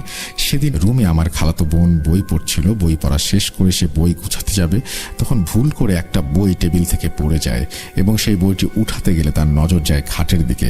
সে দেখতে পায় খাটের এক কোণে একটি সুন্দর টিয়া পাখি বসে আছে। ব্যাস, দেখা মাত্র পাখিটি ধরতে খাটের নিচে ঢুকে পড়ে এবং পাখিটিও উড়ে পালাতে চায় এবং সেইখানে তৎক্ষণাৎ ধাওয়া করে। কিছু দূর পাখিটি উড়ে অদৃশ্য হয়ে যায়। সেদিন রাতেই নানু আবার স্বপ্নে দেখতে পায়। খুব গরম মেজাজ নিয়ে নানাকে বলতে থাকেন সেই বৃদ্ধা, আজ বিরক্ত কেন করা হয়েছে? নানু তখন বললেন, ছোট্ট মেয়ে বাচ্চা, তার তো আর সেরকম বুদ্ধি টুদ্ধি হয়নি, তাই হয়তো ভুল করে ফেলেছে। জানলেও অবশ্যই সে করতো না, তাকে না হয় এবারের মতো ক্ষমা করে দাও। এবারে বোঝানোর পর সেই বৃদ্ধাটি তার কথা মানলেন। একদিন নানু বাইরে মুরগির ঝোপের উপরে ঘুমিয়েছিলেন। বলে রাখা ভালো, নানুর বাসায় আগেকার দিনের মতো মুরগির ঝোপের ওপরে বসার একটা স্থান বানানো যেত। তিনি সেটার উপরেই মশারি টাঙিয়ে ঘুমিয়েছিলেন। রাত যখন গভীর তখন ঘুমের মধ্যে হঠাৎ তিনি বুঝতে পারেন তার পায়ের কাছে একটা ছাগল মাথা রেখে ঘুমাচ্ছে। তখন আমার মামাও ছাগল পালতেন। নানা রাতেই মামাকে জিজ্ঞেস করলেন তার ছাগল বাইরে বের হয়েছিল কিনা। মামা চেক করে বললেন যে তার ছাগল ঠিকঠাক জায়গাতেই আছে। নানা তখন চমকে গিয়ে ছাগলটিকে ধরতে গেলেন। দেখেন ছাগলটি মশারি চিরে উধাও। যেহেতু সেই বৃদ্ধ নানাকে না জানিয়ে এসেছিল, তাই সে নানাকে অনেক বকাঝকা করে। আর নানাকে এখনো তার কথা মতো চলতে হয়। যদি সে বলে চুল বড় রাখতে, তাহলে চুল বড় রাখতে হবে। যদি সে বলে চুল ছোট করতে, ছোট করতে হবে। এই ছিল ঘটনা। জানি না কতটা ভয়ঙ্কর, বিশ্বাস করা বা না করাটা একান্তই আপনাদের ব্যাপার। তবে 100% যে সত্য এই ঘটনাটি তা নির্দ্বিধায় বলতে পারি। ধন্যবাদ জানাচ্ছি রাসেল ভাইকে কষ্ট করে ঘটনাটি পড়ে শোনানোর জন্য। আপনাকেও অসংখ্য ধন্যবাদ এবং আশা করছি আপনি যে লিখেছেন তারপরে যে আমার কাছে আব্বু আম্মুর অনেক ঘটনা রয়েছে, সময় পেলে সেগুলো পাঠাবো। আমি আপনার ঘটনার অপেক্ষায় থাকলাম। আশা করছি খুব দ্রুতই আপনার ঘটনা আপনি পাঠাবেন। আমরা চলে যাব আমাদের পরবর্তী ঘটনায়।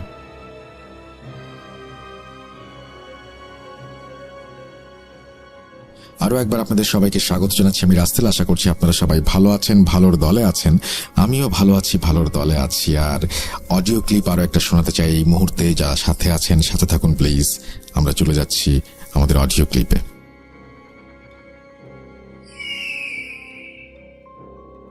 আসসালামু আলাইকুম রাসেল ভাই, আমি ইরফান ইসলাম ইরাম, ঢাকার মোহাম্মদপুর থেকে বলছি। রাসেল ভাই, আজকে যে ঘটনাটি আমি শেয়ার করব, এই ঘটনাটি আমার এক ফ্রেন্ডের কাছ থেকে শোনা এবং সে এই ঘটনার চাক্ষুষ সাক্ষী, এই মর্মান্তিক ভয়ঙ্কর ঘটনার। তো রাসেল ভাই, আমি ভূত এফএম 2013 সাল থেকে শুনতাম। হঠাৎ করে যখন ভূত এফএম বন্ধ হয়ে গেল, আপনার কণ্ঠস্বর যখন প্রতি সপ্তাহে শুক্রবার শুনতে পেতাম না, খুব খারাপ লাগতো। কিন্তু আপনি নতুনভাবে নতুন আঙ্গিকে আমাদের মাঝে ভূত.com নিয়ে হাজির হয়েছেন, এতে আমি অনেক খুশি।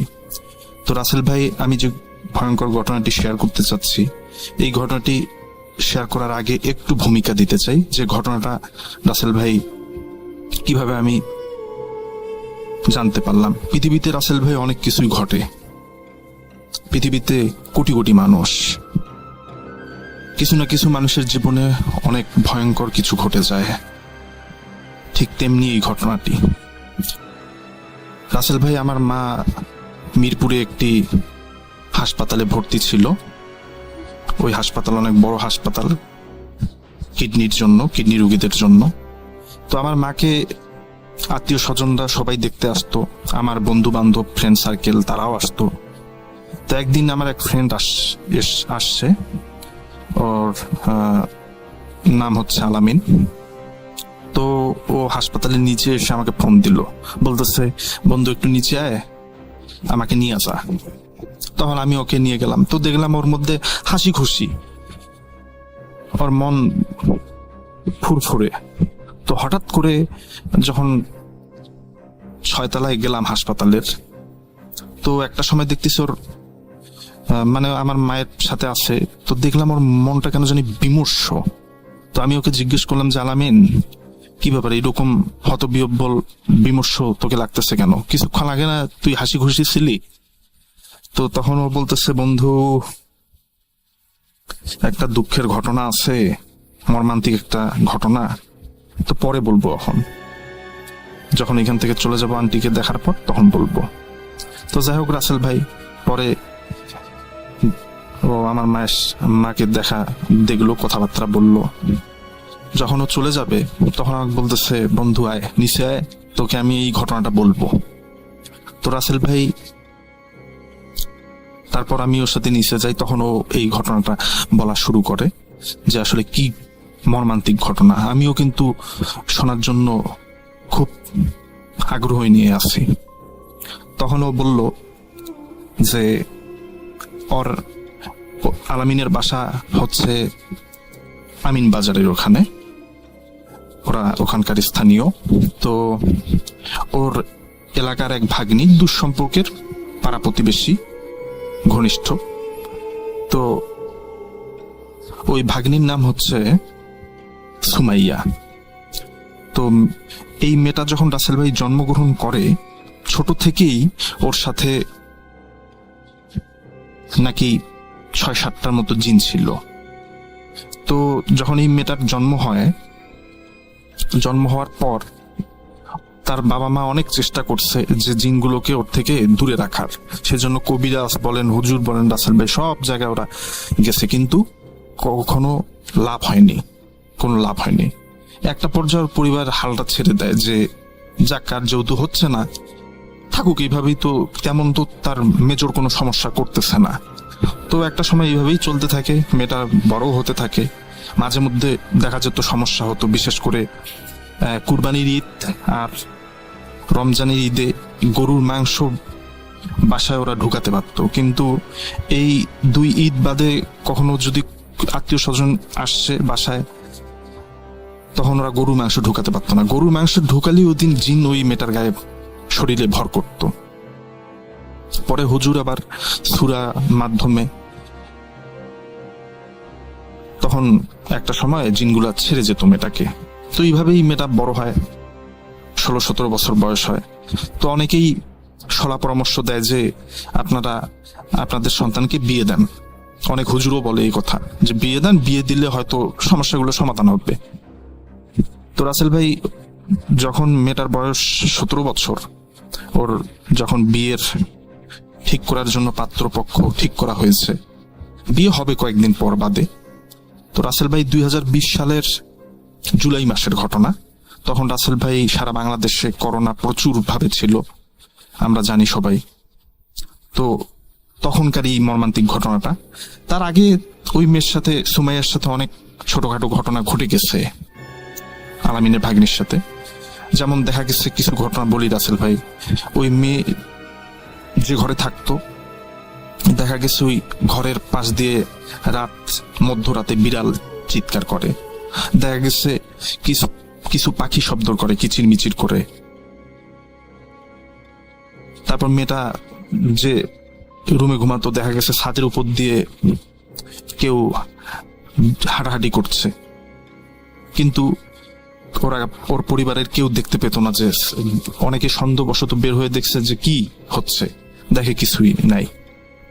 বাসার সাথে একটা নারিকেল গাছ আছে রাসেল ভাই, দেখা গেছে নারকেল গাছটা নিজের থেকে দোল খাচ্ছে, অথচ চারপাশে কোনো বাতাস নাই, অন্যান্য গাছগুলো দোল খাচ্ছে না, কিন্তু ওই নারকেল গাছটা দোল খাচ্ছে। এইরকম ওরা দেখছে, ওর পরিবারের মানুষজন দেখছে, আলামিনও দেখছে এই ঘটনাগুলো চাক্ষুষ সাক্ষী। তো একটা পর্যায়ে রাসেল ভাই ওই মেয়ের বিয়ে ঠিক করা হয় 2020 সালের জুন মাসের ওদিকে।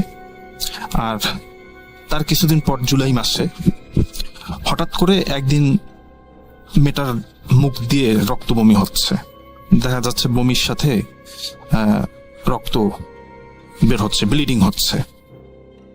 আর শরীরে জ্বরও ছিল অনেক, 102 ডিগ্রির মতো জ্বর ছিল।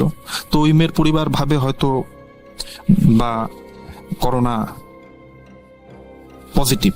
তো তখন তারা হাসপাতালে নিয়ে যায় সোয়ার্দি মেডিকেলে। তো সোয়ার্দি মেডিকেলে সে সময় আইসোলেশন পায়নি, আরো বিভিন্ন বেসরকারি হাসপাতালে নিয়ে যায়। একটা হাসপাতালে পায়, এই হাসপাতালটা হচ্ছে ধানমন্ডিতে, নাম আমি বললাম না রাসেল ভাই। তো ওখানে নিয়ে যায়। ওখানে নিয়ে যাওয়ার পর ওইখানে একটা ঘটনা ঘটে যায়। দেখা যায় এক নার্স তাকে সেবা শুশ্রূষা করছিল। তো ওই নার্সের হাতে ভয়ঙ্কর ভাবে রাসেল ভাই কামড় বসিয়ে দেয়। এই ঘটনাটা আলামিনও দেখছে, আলামিন ছিল, যে ওই নার্সের হাতে কামড় দেয়, হাতের মাঝখান বরাবর ডান হাতে কামড় বসায় দেয় রাসেল ভাই। তো এইভাবে যায়। তারপর ওইখানকার ডাক্তারটা, ওই হাসপাতালের ডাক্তারটা বলে যে এই মেয়ের হয়তো বা কিডনির সমস্যা আছে, আপনারা তাহলে একটা কিডনি হাসপাতালে নিয়ে যান। তখন রাসেল ভাই, আমার মা যে হাসপাতালে ভর্তি ছিল দীর্ঘদিন, সেই হাসপাতালে ওই মেয়েকে অ্যাডমিট করা হয়। আমার মা ছিল যে তলায়, তার নিচতলায় ঘটনা, এটা 4th তলার ঘটনা। তো ওই হাসপাতালে মেয়েটাকে ভর্তি করা হয় মিরপুরে, নাম আমি হাসপাতালটা উল্লেখ করলাম না রাসেল ভাই। তো ওখানে ভর্তি করার পর দেখা যায় রাত 12টা-1টার দিক অন্যান্য যে নার্সগুলো আছে এরা চিৎকার শুরু করে দেয় যে ভয়ানক একটা পরিস্থিতি, মানে সবাই একসাথে চিৎকার দিয়ে যখন আসে সবাই। আলামিনদা তো বাইরে অপেক্ষা করতেছিল, সেই সময় ভিতরে কাউকে প্রবেশ করতে দিত না। বাইরে মানে হাসপাতালের বাইরে বলতে পেশেন্টের যে রুমগুলো আছে, কেবিনের বাইরে একবারে আত্মীয় স্বজনেরা এদের মানে থাকার বন্দোবস্ত ছিল। অনেকে দেখা গেছে সব বিছিয়ে থাকতো, পাটি বিছিয়ে থাকতো। তো আলামিনরাও লাফ দিয়ে উঠে যে কি হলো। পরে আলামিন রুমে ভিতর গিয়ে দেখে রাসেল ভাই যে আলামিনের যে ভাগ্নি সুমাইয়া, দেখা যাচ্ছে পুরো শরীরটা রাসেল ভাই অস্বাভাবিক ভাবে বেঁকে যাচ্ছে। মানে দেখা গেছে পা আর মাথা ঠিক আছে, কিন্তু পেটটা মানে মেরুদণ্ডটা রাসেল ভাই বাঁকা হয়ে যাচ্ছে, অস্বাভাবিক ভাবে বাঁকা হয়ে যাচ্ছে। আর দেখা যাচ্ছে মুখ দিয়ে নাক দিয়ে অবিরল রক্ত বের হতে শুরু করছে। তখন তো সবাই ভয় পেয়ে গেল, কি হলো, নার্সরাও প্রচুর পরিমাণে ভয় পেয়ে গেল, এটা কি হচ্ছে, কি এরকম হচ্ছে কেন। ডাক্তার সাথে ডাক্তার আসলো, মেডিকেল ডক্টর এসে চেক আপ করলো। তো যখন মেডিকেল ডক্টর মেয়েটাকে চেক আপ মানে কাছাকাছি গেছে, ওই মেয়ে তখন মানে বলতেছে একটা অন্য ভয়েসে বলতেছে মানে বলতেছে যে তুই সর। মানে ওর ভাষ্য মতে, আলামিনের ভাষ্য মতে, যে ওই মেয়েটা বলতেছে, মানে কথা স্পষ্ট বলতে পারতেছে না, তবুও বলার চেষ্টা করতেছে যে তুই সর, নাহলে তোর খবর আছে। এই জাস্ট এতটুকু কথাই বলছে। তার কিছুক্ষণ পরক্ষণেই ওরা হয়তো বা আইসিইউতে নিয়ে যাবে। আর ওই সময় যেহেতু প্রচুর পরিমাণে করোনা, তখন মানে কি করবে, কি ব্যবস্থা করবে, মানে সময় পাচ্ছে না। আর অনেক বিলম্ব করার কারণে একটা সময় মেয়েটা ওই হাসপাতালে ওই কেবিনেই মারা যায় রাসেল ভাই। সর্বোচ্চ 40 মিনিটের মতো বেঁচে ছিল, তারপর নাকি মারা যায়। মেয়েটাকে আর বাঁচাতে পারেনি। পরে যখন মেয়েটার লাশ নিয়ে যাওয়া হয় আমিন বাজারে, তো একটা হুজুর বলে ওদের পরিবারকে যে আসলে মেয়েটার যখন বিয়ে ঠিক করা হয় তখন যে ওর সাথে যে জিনগুলো ছিল ছোটবেলা থেকে ওকে পছন্দ করত, এই জিনগুলো প্রচুর পরিমাণে ক্ষিপ্র হয়ে যায় তার উপর, মানে ক্ষিপ্র হয়ে যায়। পরিবারের উপরও ক্ষিপ্র হয়ে যায়, কিন্তু পরিবারের মানুষের রাশি দেখা গেছে অনেকের সিংহ রাশি ছিল, এগুলো হুজুর বলে যে অনেকের সিংহ রাশি ছিল। না হলে যদি ওদেরও তুলা রাশি হয়ে থাকতো বা কারো রাশি পাতলা হয়ে থাকতো হালকা, তাদেরকেও শেষ করে দিত। জিনগুলো এতটাই ক্ষিপ্র ছিল। তো রাসেল ভাই ওরাও অনেক বিলম্ব করে, ওরা আসলে বুঝতে পারেনি, ওরা ভাবছে হয়তো বা করোনা পজিটিভ, আসলে করোনা কিন্তু পজিটিভ ছিল না। এই হচ্ছে রাসেল ভাই আমার ঘটনা। যদি রাসেল ভাই ঘটনাটা আপনার পছন্দ হয় অবশ্যই ভূত.com এর লিসেনারদের উদ্দেশ্যে শেয়ার করবেন। রাসেল ভাই ভালো থাকবেন, নিজের যত্ন নেবেন। আল্লাহ হাফেজ রাসেল ভাই।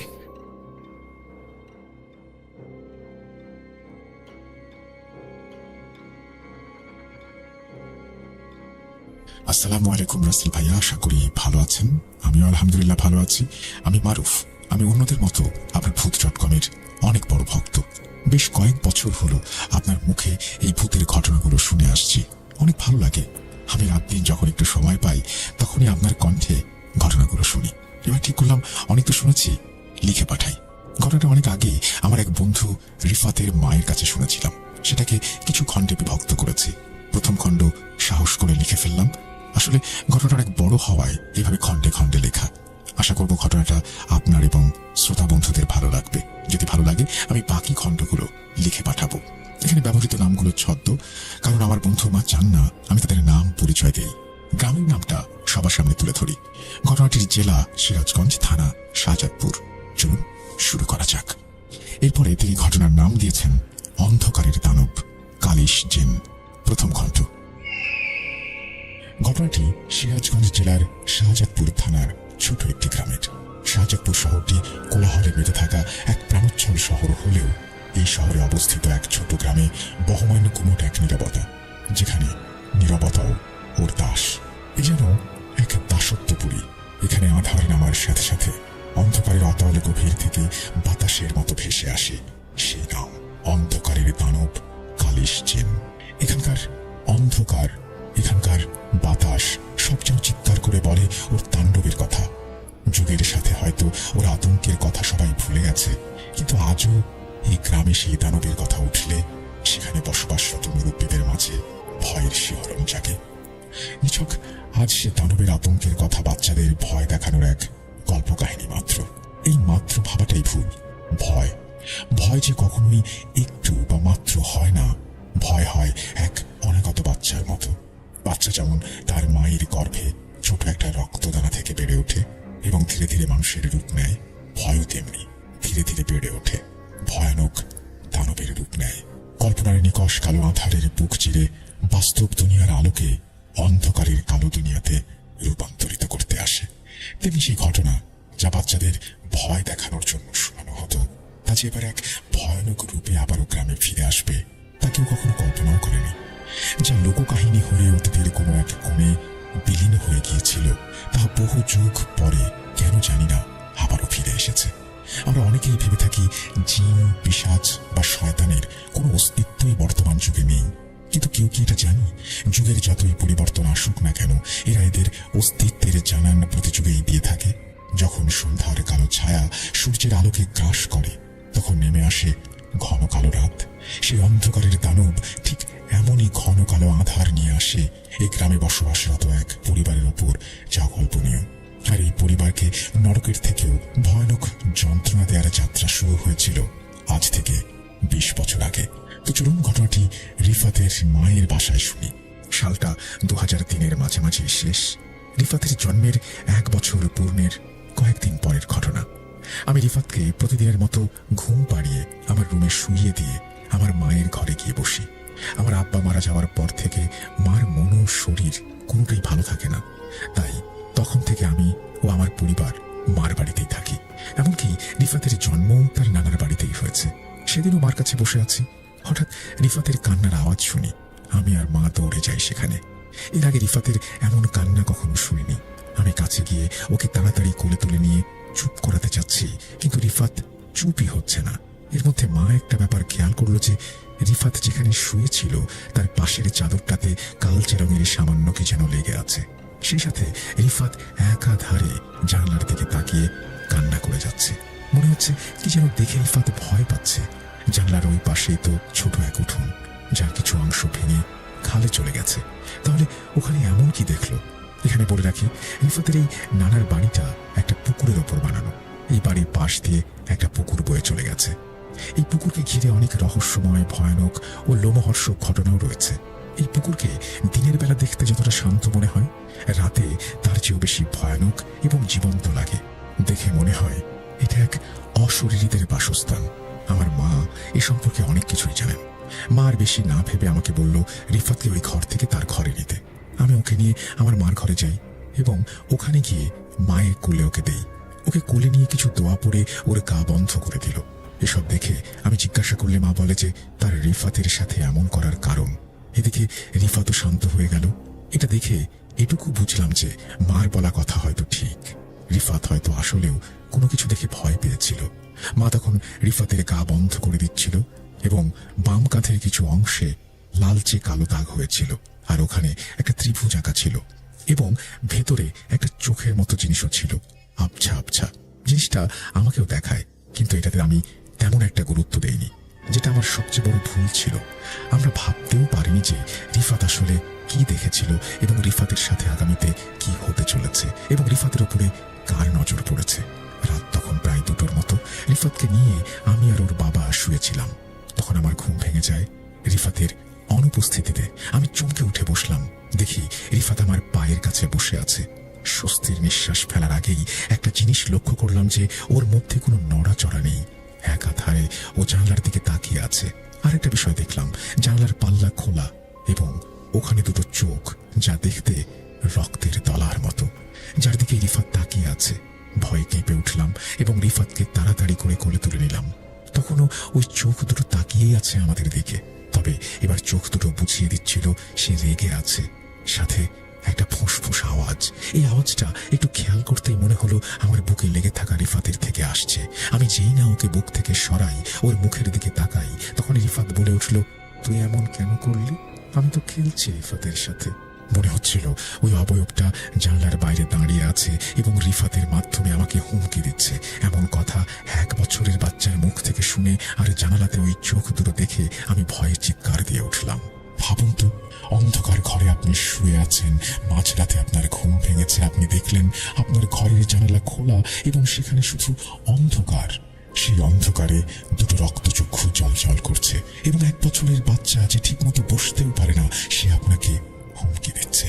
আমার চিৎকারে ওর বাবা উঠে পড়লো। আমাকে বলতে লাগলো কি হয়েছে। আমি যেই না জানলার দিকে হাত তুলে দেখাতে গেলাম যে ওখানে কেউ আছে, তখন অবাক হয়ে তাকিয়ে থাকলাম। একটু আগেও দেখেছিলাম জানলা খোলা, এখন বন্ধ কিভাবে? এদিকে রিফাত দেখি ঘুমিয়ে আছে। কি হচ্ছে আমার সাথে?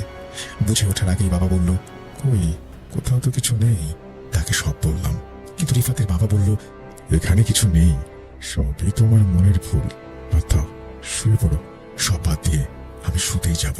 এর মধ্যে আচমকা আমাদের চালের উপর থেকে কাকের আওয়াজ আসা শুরু করলো। সে সাথে রিফাত কেঁপে উঠে কান্না শুরু করলো।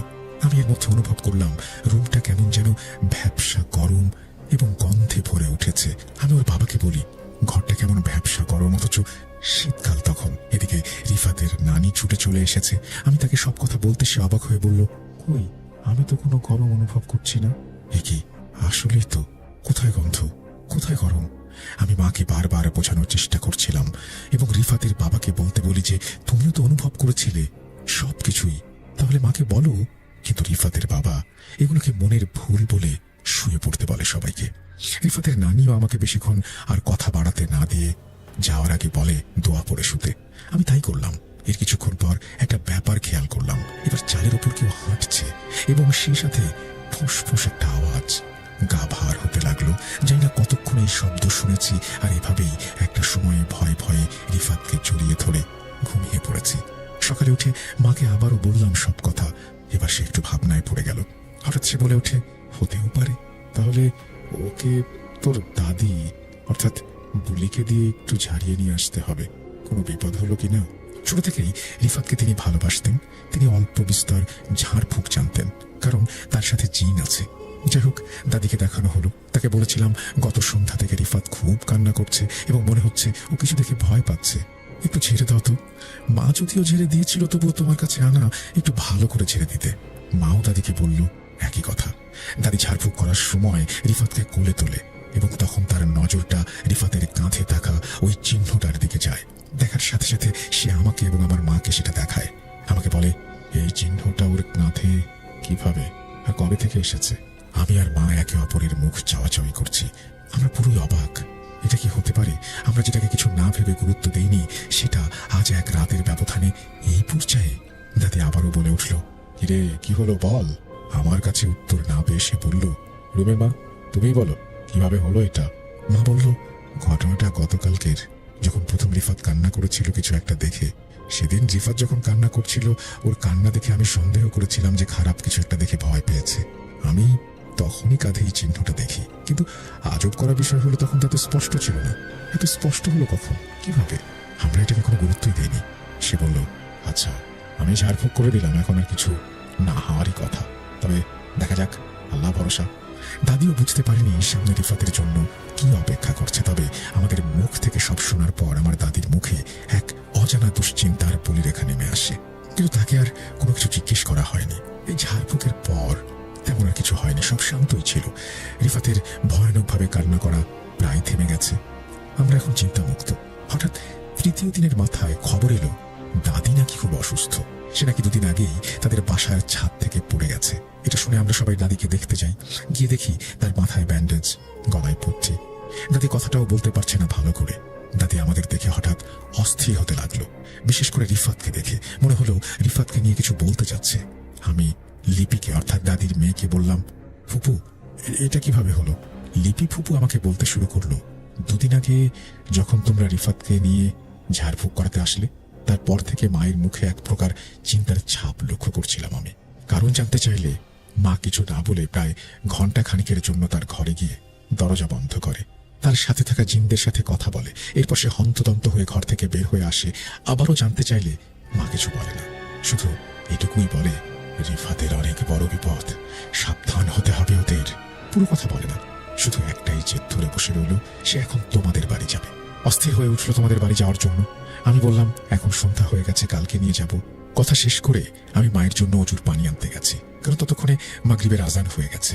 এর মধ্যে শুনি মায়ের এক ভয়ানক চিৎকার। আমি দৌড়ে বাইরে এসে দেখি মাকে যেখানে বসিয়ে রেখে গিয়েছিলাম ওখানে মা নেই। আমি মা মা করে ডাকছি আর প্রতিটা রুম খুঁজছি। এদিকে বাড়িতে ভাইও নেই, আমি একা, মাকেও খুঁজে পাচ্ছি না। চিন্তা ও ভয়ে যখন আমি বিভোর, হঠাৎ শুনতে পাই গোঙানির আওয়াজ। আমি এক প্রকার ভয়ে ভয়ে আওয়াজটাকে অনুসরণ করে বাইরে এসে দেখি মা মেইন গেটের সামনে পড়ে আছে আর গোঙাচ্ছে। তাকে তাড়াতাড়ি করে তুলে আনতে গেলাম। তাকে তোলার সময় সে আমাদের বাড়ির ছাদের দিকে ইশারা করতে লাগলো। তার ইশারাকে অনুসরণ করতেই আমার মনে হলো আমি এক প্রকার কালো ধোঁয়ার মতো কোনো বাচ্চার অবয়বকে দৌড়ে ছাদের ওপাশে চলে যেতে দেখলাম। ব্যাপারটা এত তাড়াতাড়ি হলো যে বুঝতেই পারছিলাম না কি হলো। এদিকে মায়ের এই অবস্থা, সব বাদ দিয়ে আমি মাকে ঘরে নিয়ে এলাম। তখন থেকে এখন পর্যন্ত অবস্থা এমন। তবে একটা কথা শুনে অবাক হবি যে কেউ মাকে মারার চেষ্টা করছে, কারণ মায়ের গলায় কালচে চিহ্ন পাওয়া গেছে, যেমনটা কেউ কারো গলা চাপলে হয়। আরো জানলে অবাক হবি যে হাতের ছাপটা ছিল একটা বাচ্চার। আমি বললাম, কিভাবে সম্ভব?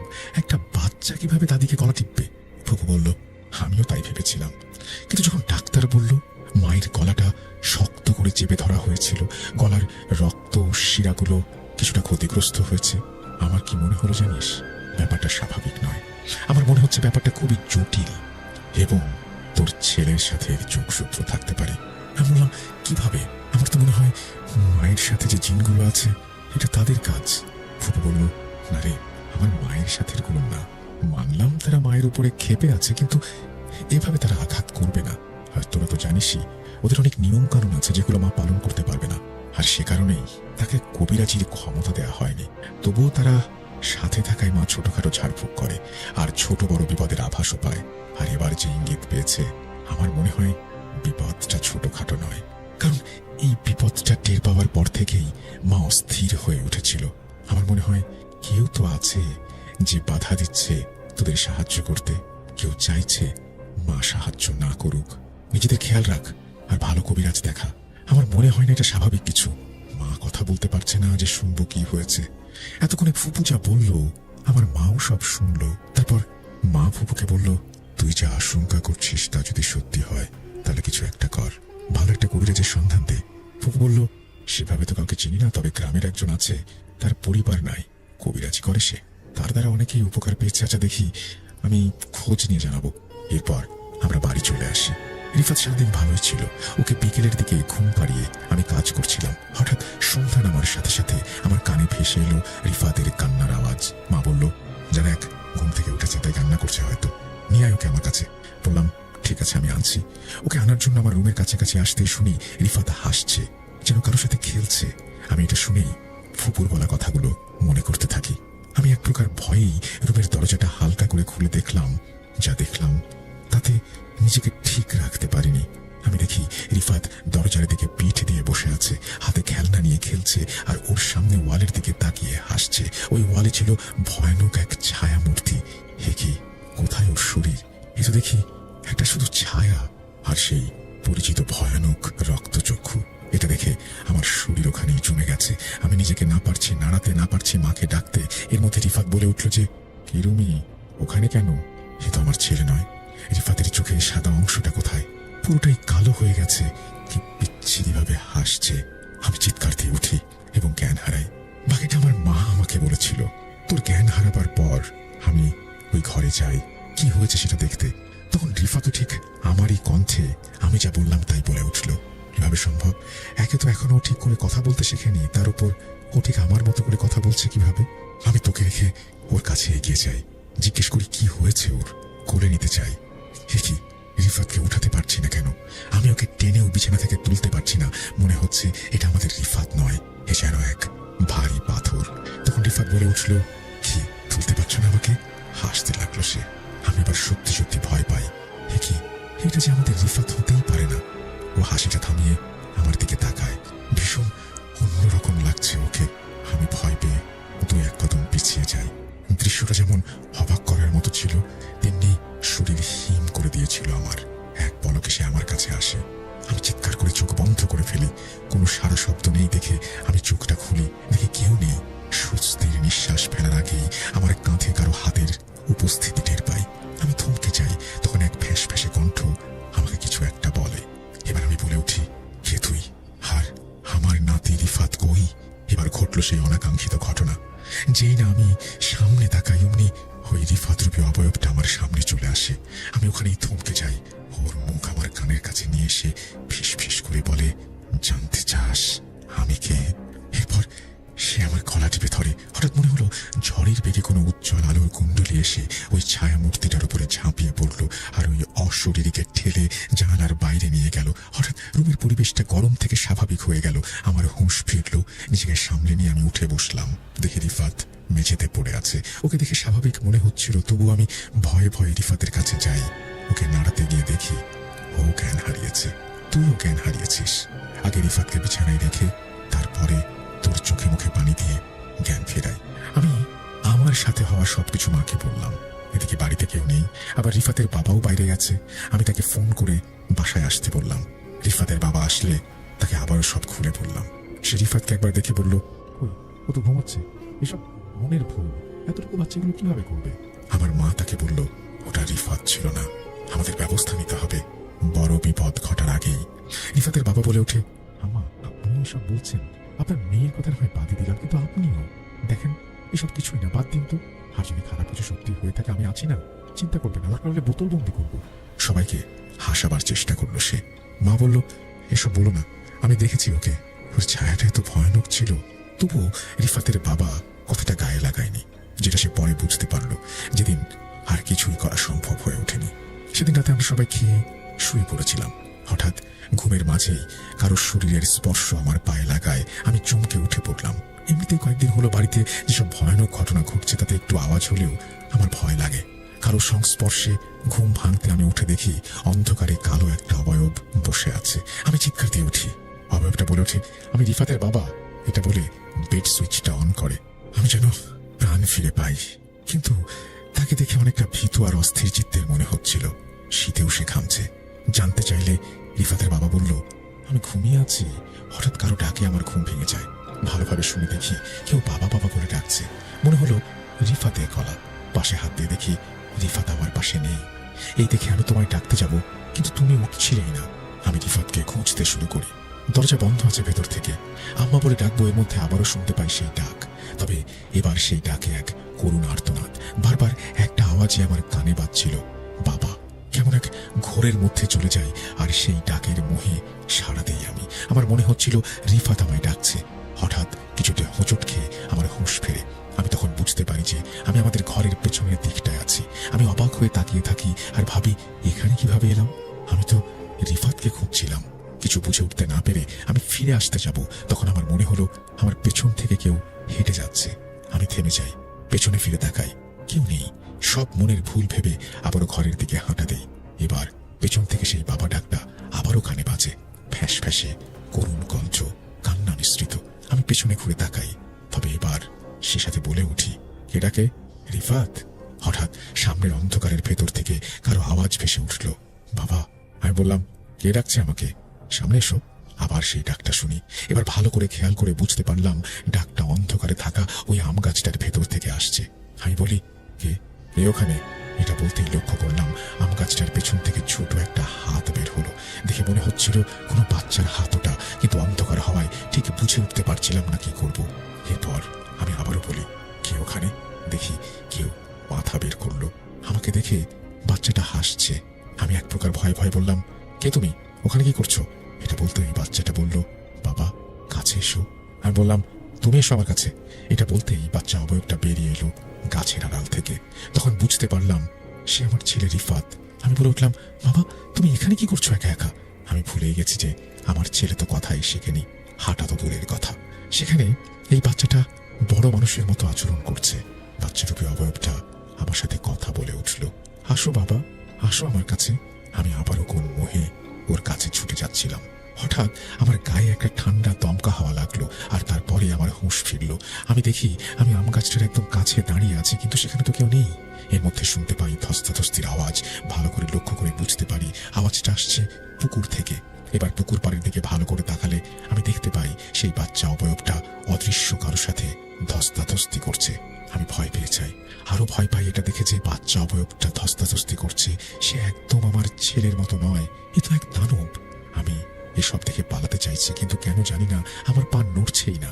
এর মধ্যে দেখি অবয়বটা পানিতে ঝাঁপিয়ে পড়লো। হঠাৎ পুরো পরিবেশটা হালকা ও শান্ত হয়ে গেল। আমি নিজেকে হালকা মনে করতে লাগলাম, দেখি নিজেকে ডরাতে পারছি না।